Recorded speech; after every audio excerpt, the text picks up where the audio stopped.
Hey everybody, welcome to etrailer.com. I'm Bobby, and today we're taking a look at the Yakima LongHaul 4-bike rack carrier here on our Leisure Travel Van Wonder.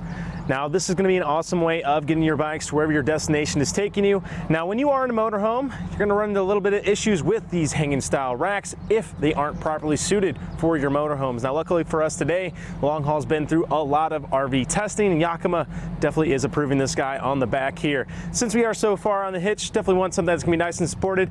And as you can see here, we are getting a nice little addition on that steel shank there today. So we know that this guy is going to be rated for the back of this motorhome, going to get us where we want to go exactly how we want to. Now, it doesn't stop there though. You are getting a lot of great little technology here on our Cradles.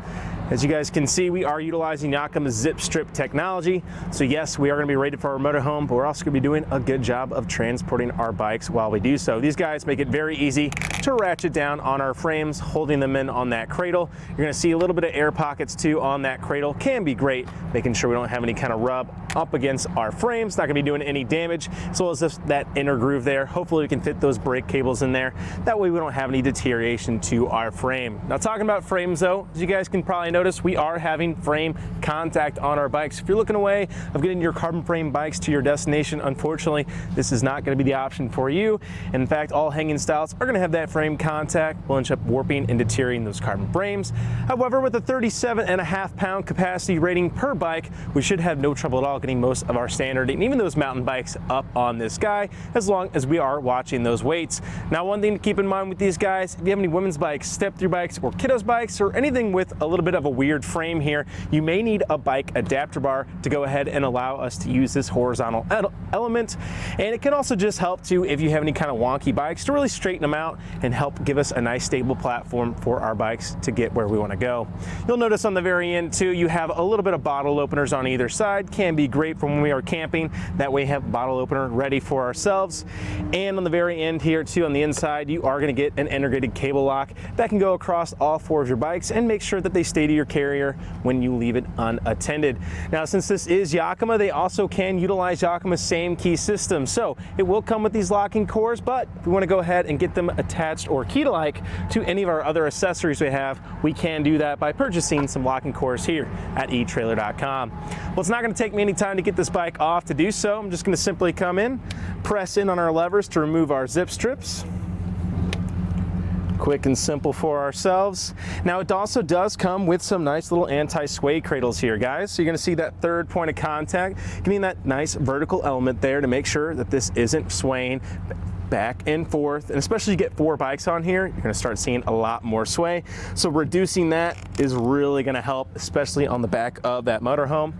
And I can go ahead, now that everything's taken off, just simply grab either end, grab the bike, and we are good to start riding. So very easy to walk up. One thing I like about the zip strips too, very easy to take off, have in a pocket, and be ready for when I mount my bike. They're not going to be getting in my way like you might see some of those rubber strips and a couple other carriers doing. The only thing with them though, they are a little easy to lose as they're just, independent systems. So make sure we are tracking them when we take them apart. Now, with any hitch mounted accessory, definitely are adding a little bit of length, especially in our motorhome today. We're gonna have a little bit of length to consider already. Let's go ahead and see from the rear of our bumper here to the very end of my carrier is putting me right at 40.5 inches there from the rear of the vehicle. Now, you are getting 4 bikes on here, so you're gonna be working with that length no matter what, but we do have a way of quickly shortening it down. At the top here, we just have a little trigger lever that we just simply pull towards us. It's gonna go ahead and release our arms, just gently walk that guy in place. He's gonna go ahead, click back in, and as you guys can see, not gonna be moving there. Now, you might feel this a little bit, I think on the back of the motorhome though, definitely not gonna be anything that we're gonna be experiencing, even if we have in this position. Now we can go ahead, see exactly what length we kind of working with here. From the rear now to the very end of our strips is putting us at 13 inches from the rear of the vehicle. So more than half of that space already getting shaved down. As you can see, dropping that arm in can really start making a big difference. Now, another thing to keep in mind though is how close we are here to our vehicle. And as you guys can see today, not getting too close. I think our post here on the end of our thing is putting us about 5 inches being our closest point. And with these arms not being able to go back anymore, we're definitely not going to be in any kind of danger of making any kind of contact. Now, another important clearance to keep in mind, well, or dimension to keep in mind, is our clearance to the ground. From the ground to the end of our carrier is putting us right at 16.5 inches there to the end of that post.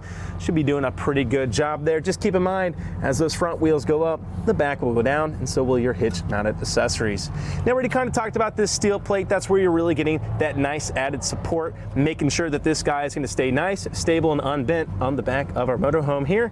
And moving our way to the inside, you can see that we do have a 2-inch shank here today, utilized on our 2-inch receiver. And on the inside as well, you are getting a threaded anti-rattle hitch bolt. Now, these guys are pretty standard, but you still love to see them, as they're going to take a lot of that play and a lot of that movement out and really reduce it, bringing this in line to a receiver. So as you guys can see, as I shake this, it's moving the entire vehicle. That means we're bringing it all in line to one system, making for a nicer, smoother ride for ourselves, our bike rack, and especially our bikes. And we have this little locking core here in the end. Now, this will be key to like to that integrated cable lock that we have. And again, if we want to, we can get this switched out utilizing Yakima's same key system. Well, again, the long haul is going to give you a lot of really great options on here, guys. Again, it's been rated for the motorhome, so you know it's going to be holding up well. And I really do like how simple and easy the zip strip technology is to utilize. Very easy to throw the bikes up, and we are where we want to get them off, take them right off with no trouble at all. Well, I think that about does it for our look at the Yakima Long Haul 4-bike rack carrier here on our 2020 Leisure Travel Van Wonder. I'm Bobby. Thank you for watching. Now we're going to go ahead and take it on our test course. First, we'll start with the slaloms. This is going to show the side-to-side action. It's kind of going to mimic the movements that you'll see whenever you're driving down the road normally.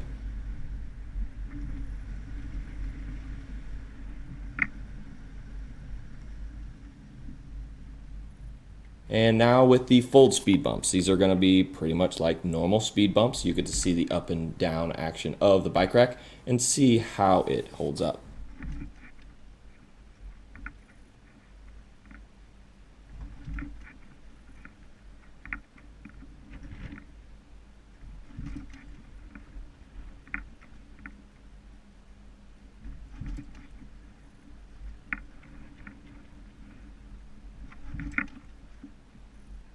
Now we'll have the alternating speed bumps. This is going to be more so like the uneven roads and some of that uneven terrain you might be traveling on.